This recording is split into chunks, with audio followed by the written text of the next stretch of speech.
Hello, everybody. I'm Stephanie. And I'm Georgianna. And this is Wholehearted Loving, where we teach you simple tools to grow the muscles you need to be with big feelings and overwhelming sensations in your body. Whether you have active challenges in your life or relationships, or whether you're just here to learn to be kinder to yourself, we pull out all the little things that make life feel better, the things that give you a sense of hope and direction. So if you're too hard on yourself or on others, if you want to feel real, deep connection in your life and relationships, even if you want to reprogram your inner critic while you're sleeping, this is a great place to be. So welcome, and we hope this episode brings you just the tidbit you needed today. Enjoy the show.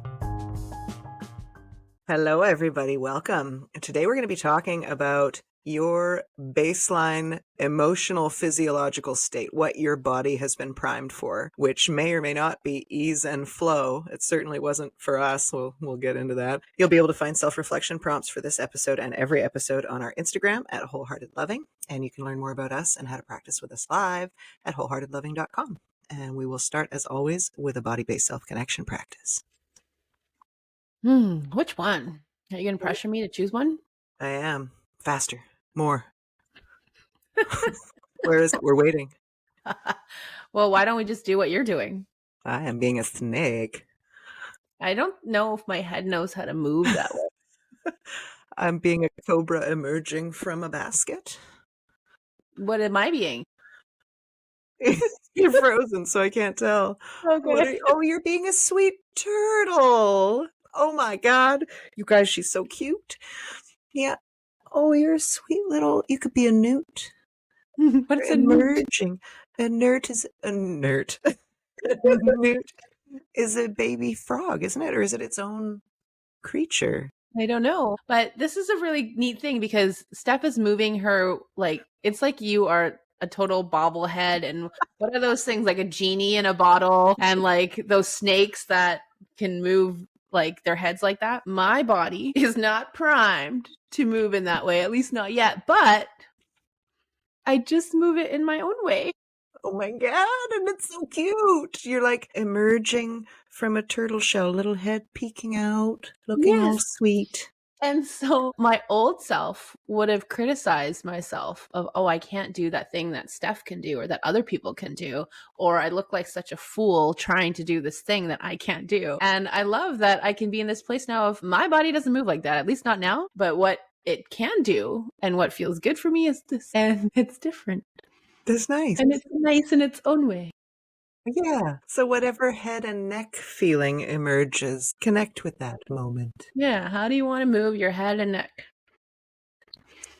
Very sweet. I wonder if it's ever going to be important enough to me to practice doing that. I don't know. I don't know. I don't think so. It might emerge. We'll see. There's room. Well, I'm definitely not going to pressure myself to, because I know that already. Well, right. So that's what we're talking about. What were you raised to experience internally? What emotional reality did you take on as your baseline? So as we started talking about this, for Georgianna, it was pressure. I too had a good amount of pressure, which actually is also written into my human design body graph. Like I'm designed to experience a feeling of pressure in addition to perhaps having actually been pressured. Mm-hmm. And I love this example because as we were saying, as we logged on, like, yeah, pressure me. I do well under pressure. I'm ready for pressure. I'm hard like a diamond. And this is a normal, acceptable thing that people are striving for in our culture. Like asking for more and constant pressure is normal and commendable in our culture. Like a badge of honor. I do well. I perform well under pressure. Remember how many job interviews you're like, oh, that's what I should say. Perform well under pressure. Yeah. And that's seen as a good thing. And yeah. What would you say to that today? I'd be like, I'm not saying that. I don't enjoy that. I can perform well under pressure, and I'm choosing not to work for anybody where that's the norm. Right? Yeah. Is this a high pressure scenario for good reasons? Why should I participate in that for some reason? I can't imagine. Yeah. And there's going to be certain things like when I think about, I'm watching, I lived in the Netherlands when this was all happening with Grey's Anatomy. I didn't watch it. And I'm sort of watching it now. And I'm thinking, well, I'm sure in an ER, there's pressure. You know, there's pressure. There's certain jobs that they innately carry some pressure. And I still hold the belief that even with that pressure, we probably have been conditioned to add even more pressure that's unnecessary, right? And even with the pressure that just exists as a function of the type of work, there's ways to bring in experiences and body connection and ways of thinking that help meet that pressure with a little bit of ease and softening, right? So I'm not saying like life has no pressures and that we should avoid pressure at all costs. I'm saying like, in what way are you wired to add pressure to situations that don't actually need us to add any more pressure to? Yeah, optional pressure. Unnecessary. Right? And there might be a time where I know for me, where I almost worried that if I didn't have pressure, nothing would get done because it was so coupled up together that for me to do well and perform and take action, there needs to be pressure. It's like procrastination, right? Like I'm the queen of procrastinating. I've been the queen of procrastinating. And I'll get into the story of how I got conditioned into that. There was something so familiar for me growing up that the feeling, and I don't know if I could have articulated, maybe if someone would have asked me, but I know in hindsight, if I look back at my childhood, a very familiar feeling was that there was pressure, meaning in my mind and my body, there was always this feeling there's something more looming. Something more needs to get done. Something else needs your attention. You need to have your mind completely on because you have to make sure you don't forget the things that still need to be done. And I think it got a little bit conditioned because starting when I was 5, I went to Chinese school on Sundays. So I went to regular school Monday to Friday, then I had Chinese school. And Chinese school, at least when I was going, it's not fun and you don't play and you don't sing nice songs and play games. Like it is like militant. And you get in big trouble when you don't memorize your things and do your homework and all the things. And so I always felt this pressure of, oh, I still got to do my homework and I got to do it well and I got to do it right and I got to learn all those words for Sunday. So it was this pressure that I sort of carried every day. And it was like, it would be Monday or Tuesday or Wednesday or whatever, but I knew, oh, Sunday's coming and I got to do that thing. So that feeling was so familiar for me. And the feeling of my mind has to work so hard to remember all the things I still have to do. And that there's always something else that still has to be done. That was sort of the mind baseline. The body baseline was all that flavor. And so I realized, reflecting on it more recently, I'm like, it's still there. Not as bad as it used to be. But I'm like, oh, I see how I now create. I say yes to things and I create and I put myself in situations where the same kind of feel and the same thoughts run through my head. Oh, there's still more to do. I better remember this. Oh, this thing's coming on whatever day. Don't forget that. Got to address that. Got to take care of that. That is so wired up in me that it seeps into what I say yes to my kids, partnership, work, clients, admin stuff. When I pack my bags for a trip, right? I'm like, I remember telling myself, like, I recognize this about myself, I think in high school and college, university. And I thought, why do I leave every assignment till the very, very last minute? And I would do well. Like I would get really good grades. And I thought, wouldn't it be nice to like get a really good, imagine the grades I could get if I had more time to like think things through or whatever. And I thought, let me try it out. Let me like try to start writing the paper a week in advance. It just didn't work. Like nothing came. Didn't work. And then I'm like, okay, forget it. Let's go back to the old way of doing it like, 7 hours in advance. And like going down to the last minute, pressing submit like 2 minutes before the deadline. And it worked. Yeah. And later I learned like I have conditioned myself that that's when I'm on, is when there's pressure. Right. And it did seep out to things like don't pack your bags before when this trip has been planned for so long, you're going. I'm like, let's do laundry at 11 p.m. and be packing my bag at 3 a.m. still and sleep for 2 hours and then go on my vacation because that's the way I'm meant to feel in my body. The idea of having my bag packed even a day before and having a really peaceful, restful day the night before I go on vacation, unheard of. You just And don't know how to do it. I know friends who have their bags packed like a week in advance, you know? I'm like, what? What? And I'm not saying that, like, you know, that I know that a lot goes into that. For some people, having your bag packed weeks in advance is because if you don't, you feel really anxious and uneasy. So I'm not saying that one is better than the other and one is coming from a place of peace, but I recognized I didn't know how to do things without feeling super stressed and pressured and like there's a clock ticking. What about when it comes to unpacking your bag and putting things away after the holiday? Okay, so it sits there. Me too. So it No sits there. pressure. Also, there's no pressure, but there is pressure. There's like a low lying pressure, which is the other kind of pressure I know. The Like should. where you see it in the corner of eye and you're like, oh, still got to do that thing. Like, oh, still got to do that thing Yeah. is the tagline of my life. Like I have been conditioned into thinking that's normal. Over the last few years, I've been practicing like, what is a different feeling and thought feeling than pressure and hard? And I Yeah. thought, what about ease and flow and spaciousness?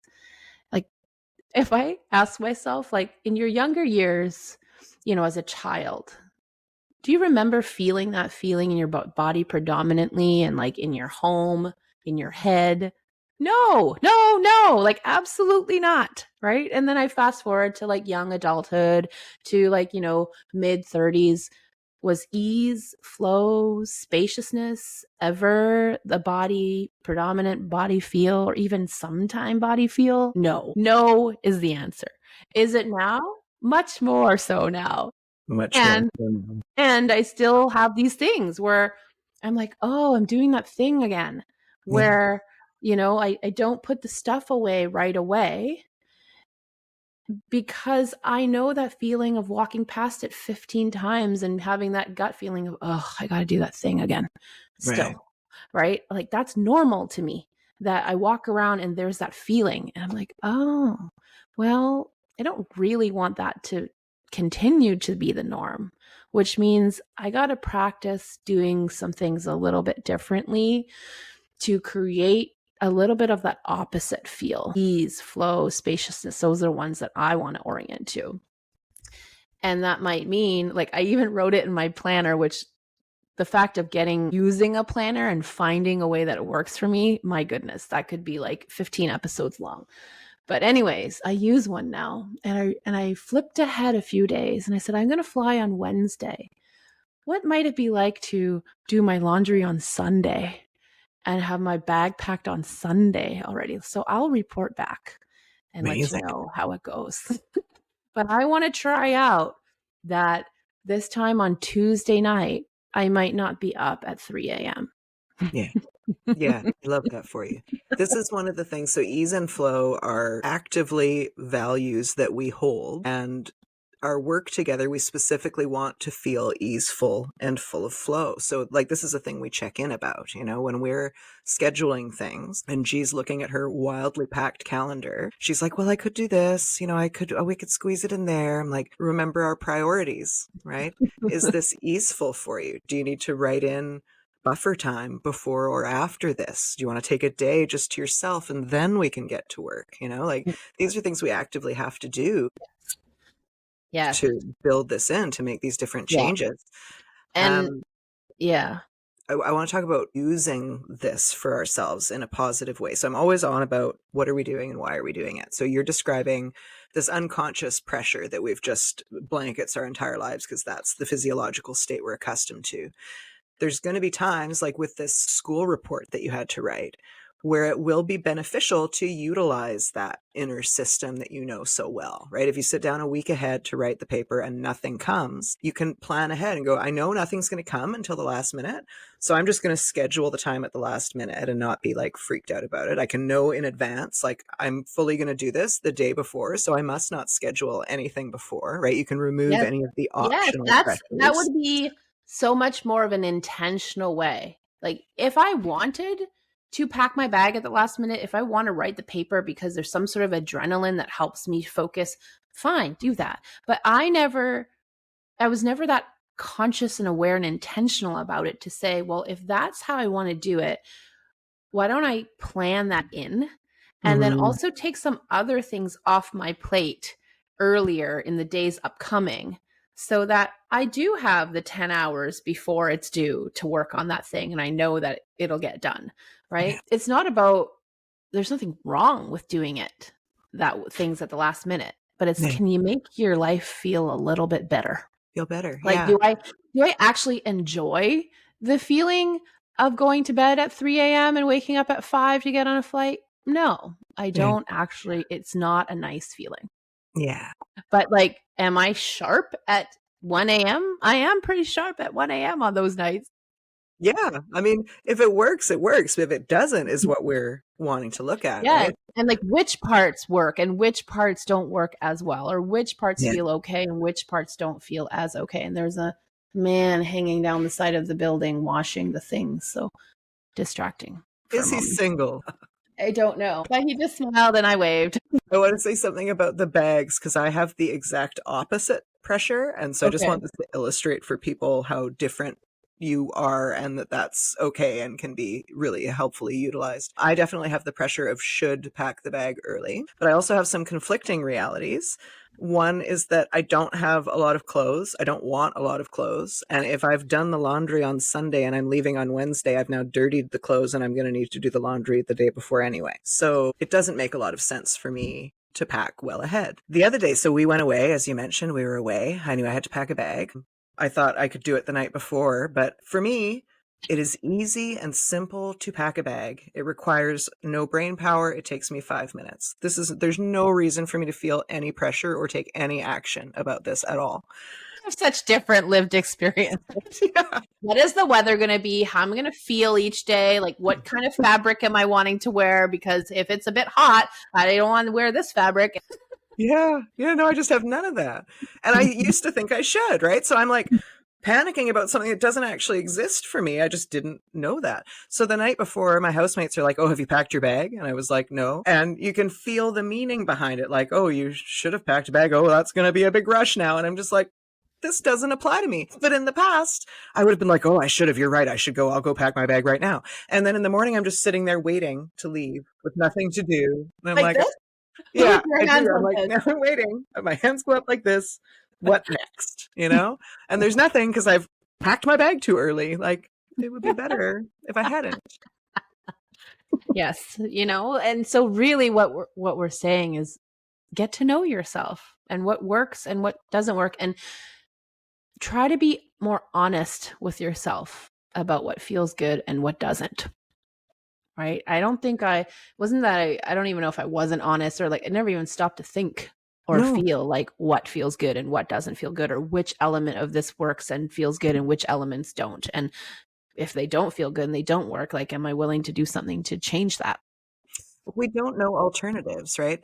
A, we can't imagine alternatives. And then Mhm. B, it's difficult to imagine alternatives that we haven't experienced. So when we Yes. see other people having an easy time, we make it mean a bunch of things about ourselves, about them. And at no point is that really reflecting on how could I be feeling a way that feels like objectively, like a reasonable person on the street would say it feels nicer to be calm than it does to feel pressure. We would all agree that that's true. But when it's happening, we don't know the difference, right? This is normal for us to feel rushing pressure, that we must be doing things. And the idea that we could feel easy and free in that same circumstance is unfathomable. Yes, it's unfathomable until you experience it a little bit and you're like, huh, it can feel like this, right? Because for me, like, I've coupled up with all these things have to also feel like there's pressure and there's rush and there's like this internal tension. Yeah. And learning to uncouple that and couple it up with these things could feel like making dinner could feel easeful. What? Oh, there's just certain things that are helpful to do that beforehand with some intention that allow for making dinner to feel more easeful. Yeah. I think that's a really good example because I think a lot of people will have had harried, often mothers who are just like, get out of my kitchen, or like there's a pressure there. They're having to perform, they're having to produce, they're having to create, they're tired, they're overworked. We're being annoying children who are underfoot. So we build that into our reality. Now that you're saying this, I know my time with myself is quite easy and peaceful in the kitchen. Yeah. But if you add another person, there's different layers of experienced pressure and our stories about each other's expectations of what happens in a kitchen that just add these compounding layers, really, in a fascinating way. I think what's really helpful here is that you mentioned what it's like when we don't know an alternative, right? And I think that's why it's important to look for people who maybe do life a little bit differently than you, right? And in this case, I was lucky to have you in my life where we would be trying to schedule things and Steph would just hear me flipping the pages of my agenda, madly flipping. And she just knew. She's like, stop flipping. We don't have to do it. Doesn't have to happen right away, and you would remind me that we're going for ease and flow. And I'd be like, oh, right. Because that's not my baseline, right? It hasn't been my baseline. And so it's really important to choose and bring in people into your life who can be reminders of that for you. And so that was really helpful for me, to the point where now every time if I feel myself flipping fast, I don't flip fast as much anymore, but if I feel it, it's like this body memory that's like, oh, right, I'm not meant to flip so fast, slow it down, right? It's not a panic situation. Cues. And it makes me laugh because I think of my partner, and I don't think his baseline is the same. And I will have all these ideas of what we can fit into a day, and they'll be fun things. And I'll be like, hey, should we do this and this? And we can do this later. And he'll just be very matter of fact, we won't have time for that. And I remember at the beginning, I was like, what do you mean? What do you mean we won't have time? Because my old programming is there's time for everything. You just squeeze it in, you just jam it in. Right. And then I'll pause with that and be like, let's think about it. Let's really think about how much time each thing might take. And then this has happened every time. I think now it happens sooner. When he says, we won't have time for that, I'll be like, yeah, you're right. But before, it was more he would say that and I'd be like, oh, okay, I'll go along with that. And then we would do the things we already had planned. And I will just have this moment of, you were right. How did you know? Yeah.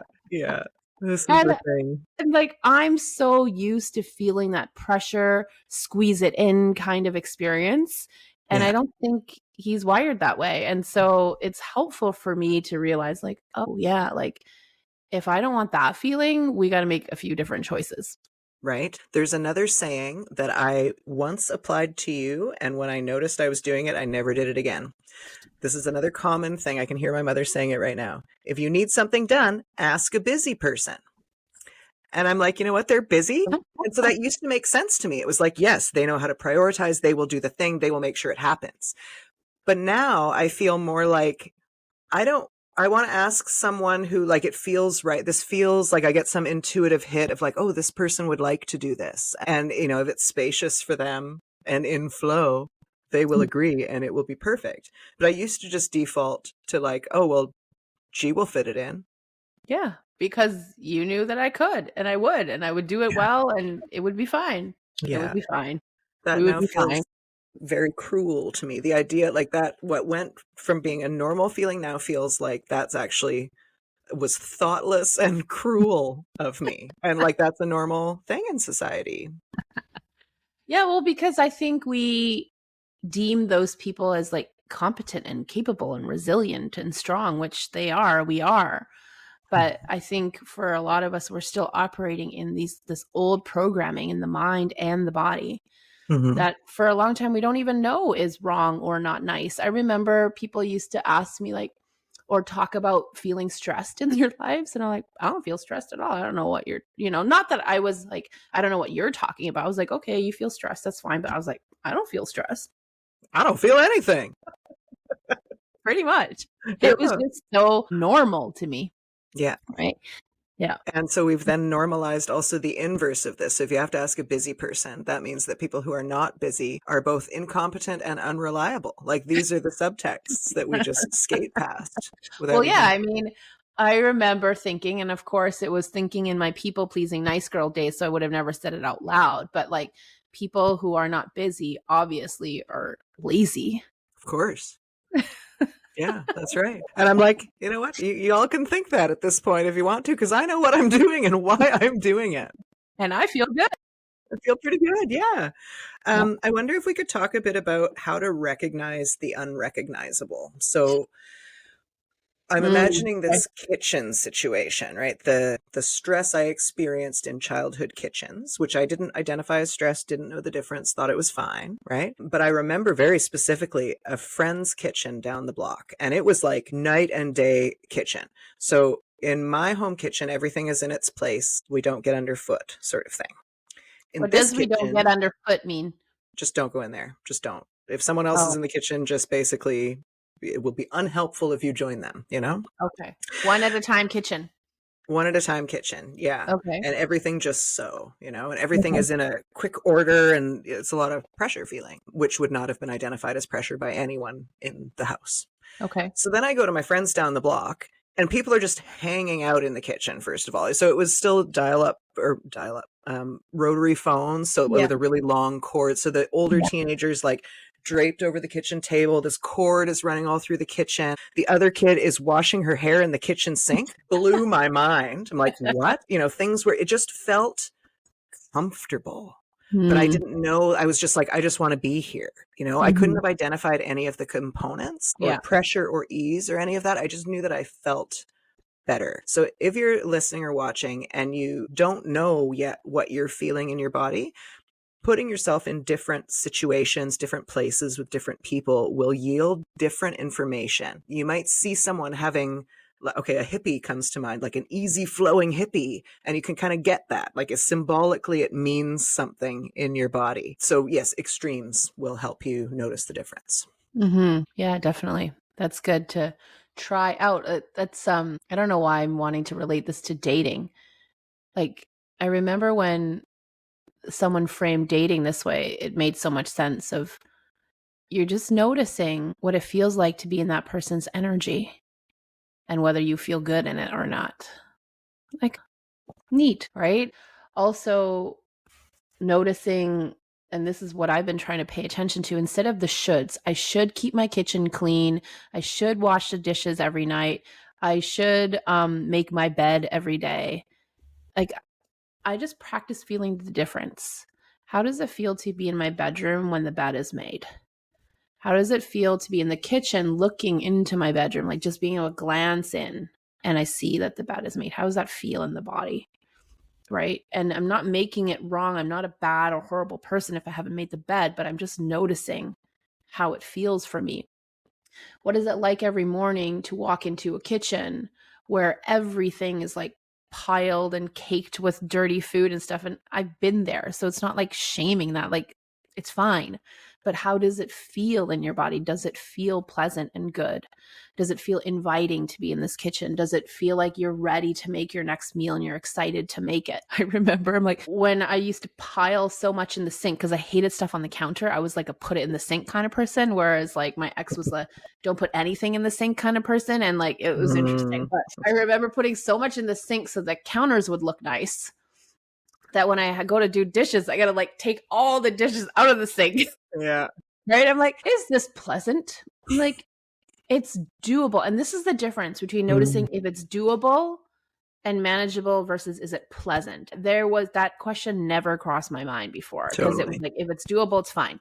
Yeah. Or if it's manageable, it's fine. And I noticed I don't actually enjoy that. It actually feels really nice to walk in the morning and the sink is empty, Yeah. right? It feels really like my body likes it.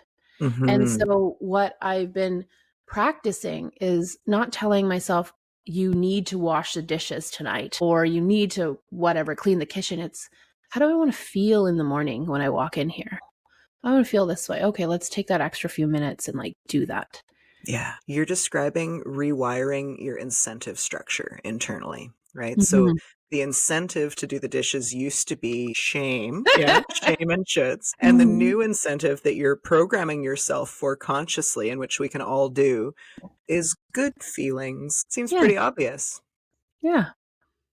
Right. But I mean, when I think back, and this is a bit of a generalization, but it was definitely my lived experience culturally, like coming from a Chinese family. I feel like what's really common in terms of motivation is to use shame, blame, criticism, and comparison to every neighbor, cousin, half cousin, whatever. And I've talked to people about this who are not from the Chinese culture, and they have their own version of that, of like, I've sort of always used shame and fear as my fuel. Like, what happens if I'm nice to myself?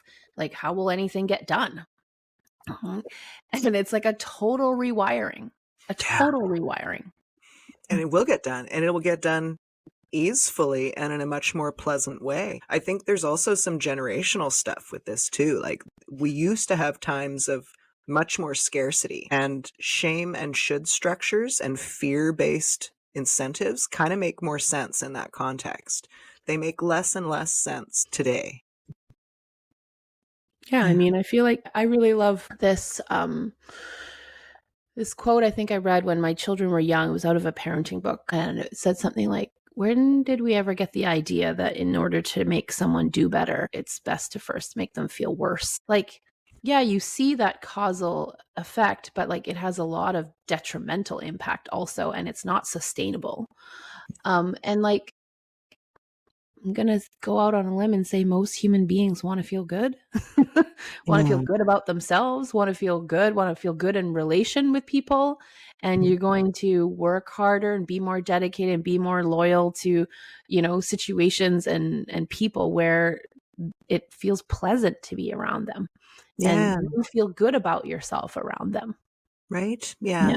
We have to shut off parts of ourselves. I remember our teacher Phil drawing this division of the psyche that happens when we're kids.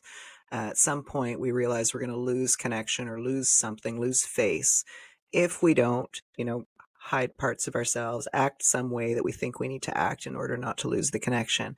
And that's when we sort of divide, like psychologically, internally. We shut off parts of ourselves. And what most of the people I think who are listening here are doing in their lives is learning how to integrate. And all of that is wrapped up together. So not saying too many yeses is one thing, noticing when you're feeling pressure, noticing how you actually want to feel, what parts of yourself you're having to shut down or shame. Those are all going to point you to somewhere closer to what you want to be and how you want to feel. Yeah. And, I think it's different. And it's different for everyone. I think it's important to notice, do you have a pattern of saying too many yeses? Do you have a pattern of saying too many no's, right? Others of us have learned to really say no to so many things in order to self-protect. And then realizing, if upon further reflection now, that you lose out on a lot of opportunities and experiences and a type of connection and a deepening with people when you're always leaning into the no. And what might it be like to say yes a little bit more often? So noticing, like, in certain areas of your life, there might be different patterns that you say more yeses in your career and more no's in your intimate relationship or whatever it is, right? Just notice what your own pattern is and what you're ready to try tweaking a little bit. I want to come back to this thing here that I read, and it was, I think, my guilty pleasure. I don't even like calling it that, but I know that that's a mainstream understandable term. But I like to read People magazine sometimes. I read so much trauma books that sometimes I read an article on People magazine. And this article came up about, I think her name is Danica Patrick. She was a race car driver.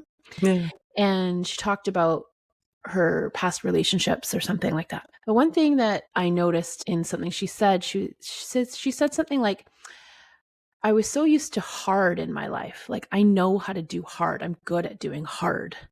That I thought, like, this relationship is hard. That's the way it's supposed to be. Like, I'm just supposed to hang out and do this relationship.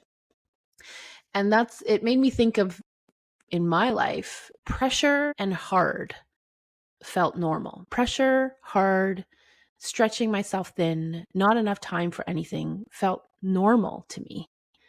And so it's not surprising. I find myself, and And I call find myself. Really, I've created more situations so that I feel that same thing. It makes sense that it repeats, the pattern repeats, right? And just because you're used to hard or you're used to pressure or you can actually do well with it doesn't mean it has to be your baseline forever if you don't want it to be. Hallelujah.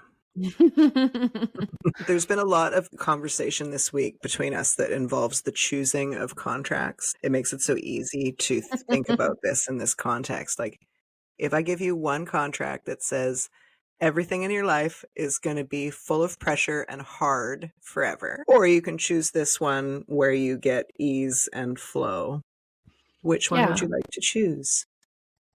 I would really like ease and flow. But there Nice. probably would have been a time where I would have said, well, obviously pressure.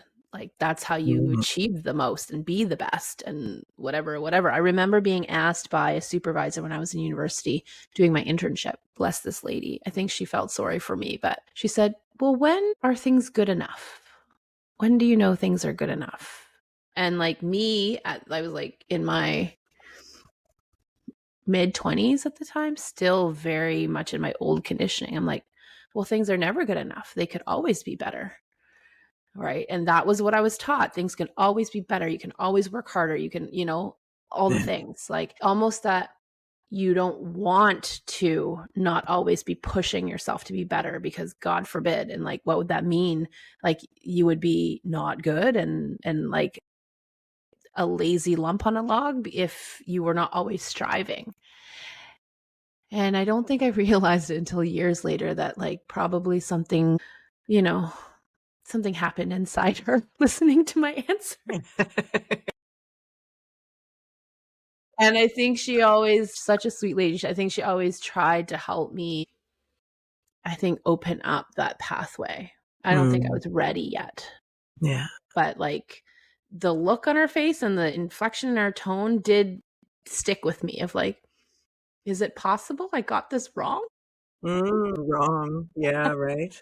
Yeah. Well, But the model that we're basically given has some conflict within it. It's that you must strive until you retire, at which point you basically just die because you lose your purpose, right? That's a pretty common story, coupled with we want to have a nice time in our lives. Better slow down and have a cup of tea. There's more to it than that, right? Living is what you're doing constantly. And we battle internally like, well, but what if I get hit by a bus tomorrow? What if I retire and all my grand travel plans, are botched by like COVID or, things come up. And we were Mhm. talking last episode about leaving some buffer, some space Mhm. in the schedule. And I feel like you've got to do that with every moment of your life as well, because this is your life and every step you take informs the next step. So if it's constant pressure, if it's constant shoulds, I mean, maybe you want that to be your life. Great, go ahead. But please notice the moments when you want some ease and flow. Notice when you've got agency over how your life feels to you. And I know that, and I've been in this deeply where I remember again in university, different supervisor, bless them all. I think they could see at the time what was happening much clearer than I could. But he said to me, well, I think you just enjoy being busy. And I was so offended by that. Like, what do you mean? Like, I hate being this busy. Like, it doesn't feel good. I don't like it. He's like, yeah, but there must be some part of it that's working for you because you keep You're putting creating it. Yeah. So that's another helpful way to recognize the unrecognizable, right? If somebody accuses you of something like being busy and you feel offended, there's going to be something in there. If you feel, jealous about the spaciousness of somebody else's schedule or whatever it is, there's going to be something in there where there's an internal conflict that if you give a bit of attention to, it can reveal a lot of helpful, practical things you Yeah. can apply in your life. For sure. And so the reason I bring this up is I remember being in a position where I felt like I had no agency and choice. This is my life. It's just busy. What do you want me to do about it? I can't change any of the things. And I really believed that. And so we just cycled through that pattern for another decade or something. we all have different things on our plate. Some of us have more privilege than others. Some of us are going through harder things than other people could ever even imagine, right? So I don't want to minimize any of that. And within that reality, are we willing to be curious in our lives about what we could tweak a little bit to have a bit more ease and flow, if that is a value of yours? Yeah. If it's not, You're that's fine. you're busy still, like your schedule is still packed, but I don't experience you as a pressure filled person. You're not rushing. Like, even if you're in a hurry, you're not rushing. You're with your body, you're breathing. Sometimes you're walking to the car like the queen and having a little moment with yourself. Like, there are so many things you can add in. And even saying those words, add in to your busy schedule to That make make me things feel feel less better. busy. Yeah. Yeah. So I think that's important, is that my life still is busy, but I feel so much like that there's so much more spaciousness and ease and flow even within a busy life. And yes, there's still things for me to catch and tweak and notice and practice, right? Because the conditioning runs deep. Yeah. But what I've noticed is change can happen, like one little adjustment at a time. Yeah. Yeah. I think one thing I want to add to this, we've spoken about it maybe in different episodes, but I think you said something about how do we notice what we don't notice? And I think it's important to build in practices that help you start noticing what is unnoticeable. And what I mean by that is, like I said, in the past, if someone would have asked me, "Are you stressed?" I've been like, "No, I'm not stressed. I'm fine. I'm busy, but I'm not stressed." And I remember this must have been 8 years ago.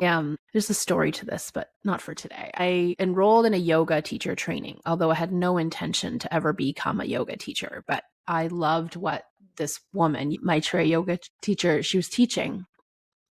And I thought, I want to learn that for myself. And so I talked to her and she's like, yeah, like some people sign up not to ever teach, but just because they want to practice these skills. And so I did. And I remember we would lay on the floor and practice these poses where there was so much stillness and slowness that my body almost felt irritated. Didn't like it. I know, like, it was not blissful in the beginning, and it was more tolerable than something else I had tried before, which was meditation. And I was like, this makes my skin want to crawl, this meditation business. I want to run out of the room. And so this yoga teacher training was a little bit different because there was mindfulness, but it was paired with movement. And so it was just enough for me to not like want to run away. Right. It was like, okay, I can do this. I can move this arm and breathe this way at the same time. It was like, I did it, but again, not enjoyable in the beginning. But I also had enough awareness to recognize, I think this will be really good for me. And it's okay that it's not super enjoyable right now. Just hang with it. Just trust the process. And I remember practicing enough that one day, and I remember thinking, gosh, we got to do that practice again. And here it is again. And here it is again. Never would I have thought that one day I would crave that practice. Like, that was a foreign idea. But anyways, one day I didn't crave it. But one day what happened was I'm like, this feels sort of nice. I'm like, is this what it feels like to feel peaceful? And I like, my mind was sort of blown. I'm like, oh, so you mean I did feel stressed for all of those decades. I just didn't know the difference. And this is what I mean by contrast. If you've never had the experience of contrast, you might not know, oh, that was what stress feels like, because now I know what rest feels like. What? Totally. And then as I started to know what rest felt like, and I was more aware of when I was coming out of rest and into a little bit more stress, I'm like, oh, this is good to notice.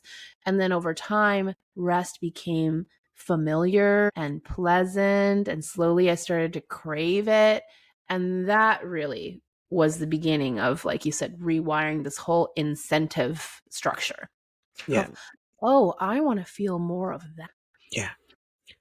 Irritation is a really good one, because when you don't like something, it's not that it's an irritation. It's like, okay, I can do this. Maybe I've volunteered to do this. I don't like it, but here we go. But that crawling, skin crawling irritation, like there's something in there. And this is a good rule of thumb for personal growth generally. If someone or something irritates you, there's something in there for you to discover. And in this case, it might be the contrast of a different feeling, like peace in your body. Yeah. Yeah. So I didn't realize I had never really known what rest felt like Yeah. in my body. Like I knew what it was like to lay down. I knew what it was like to sleep. I've done those things. But to really feel rest, and Yeah. I'm not talking about rest for 5 hours or 10 days. I mean like really for 3 seconds in my body. Like, oh, that's what that feels like? Okay. Mm. And I think a little bit prior to that, I had the experience of what it feels like to have no thought in my mind. That was not through yoga teacher training. That was with a counselor. And one day I was sitting on her couch. I'm like, wait a second. I think something just happened. She's like, what? I said, is this what it feels like to have no thought in your head? And it only lasted a few seconds. And she just started laughing. We had a good relationship. And it's like, and how is Mm. that? And I had never experienced that in my life, where Right. the head just momentarily has no thought. And I was like, that's sort of nice. I really do like my thoughts, but this could sort of be interesting too, to have a reprieve once in a while. But Yeah, like, and you can yeah. see how that could be earth shaking as well, too, right? Like these are pretty big, they're subtle changes, but they have a huge impact on our Mhm. experience of life. And that can just feel scary and irritating at first. Yeah. So, Yeah. anyways, It's giving yourself an opportunity to experience something that is a bit of a contrast is Yeah. really helpful. Yeah. Yeah. Nice. So see if you can deduce, dear listeners and viewers, what your baseline physiological state is, how you expect the world to be and how you expect to feel, and notice if that sounds good to you or not, and if you might like to try some contrast. Yes. And so for some people, it might be easier to notice what is baseline in the body feel. But for others, it might be what is baseline in the mind. Like, Mhm. and it can be different. It can be what is the baseline feeling in the mind? Like, is it heavy? Is it like making circles? Or also, what is like a baseline sort of thought? That's just a given. Life is just that way. Yeah. Right. Ooh, I have another one for recognizing the unrecognizable, and it's imitating each other. Oh, It's asking people who know you to do an impression of you oh and my see God. what comes out, because that's very revealing. It's hilarious. And in the beginning, you might find it a bit offensive, but there's a lot of juice in there. The offensive ones are my favorite, obviously. And the offensive ones are the things that are like, there's something there. Right. That's So either right. I find like there's different ways of reacting. Either you're offended or you just belly laugh because you're like, this is so me. Like you really truly see me and holy crap, I didn't know it was that obvious. Or like, like just be presented with you in that way can be quite humorous. Or it can be like, maybe you're not offended, but inside you're like, I think they're on to something. Yeah, yeah, that touched a little something. Yeah. Yeah. All right. Have you got a body-based self-connection practice in mind, madam? Yes. Let's go with, what is the spot on the back of your head? Does it have a name? Well, that would be like your soft spot when you were a baby. Do people Is know that the about soft that? spot? I thought it was higher. Does it move Is it? backwards? I I don't know. I don't don't have babies. Never had a baby. know. Just saying But words. it's the spot. But I realize not everybody maybe is like this, where your hair sort of does that little circle thing. Oh yeah, I have no circle there, but I have a little flat spot. So this is like the back. How do you Top where? of your head, back It's not top. the crown. It's not the back. It's midway between. Does Yes, that help? Yeah. sure. And it's using your hands and alternating tapping on that spot No. and noticing how that feels. Steph has her palms like rested on her head. I had mine off. And just notice. Wow, difference with the palms or not. What did you notice? Wow. So with palms down, this, I'm sure I've only ever been touched this way when I was a baby. Mm. Somebody is holding my head and they're gently, soothingly tapping this part of the head. So it feels nice? It feels nice. When I take the palms off, like somebody's messing with me. Somebody's just whapping me on the head for no reason. Very interesting. Yeah. I'm So play with constantly that. amazed with how much surfaces from these simple movements with paying attention to the inner Hmm. vibe. So I just played with this past week, and I've never really done tapping on this spot of the head, and I've never done it alternating hands. And this is something I notice with some of these body connection practices. They don't necessarily feel bad or good during, but what I notice is once I stop, there's a feeling left over. There's an energy created that feels pleasant for me. Yeah, that's Yeah. really neat. Mm-hmm. Thanks, Gigi. So, yeah, another one to add to your toolkit. Nice. Okay, well, then that's it for this week. Thank you Okay. guys for being here. Please do like, follow, and subscribe. And if anything we've said here today has been helpful for you, please share with somebody that you care about. And we'll see you next time. Bye.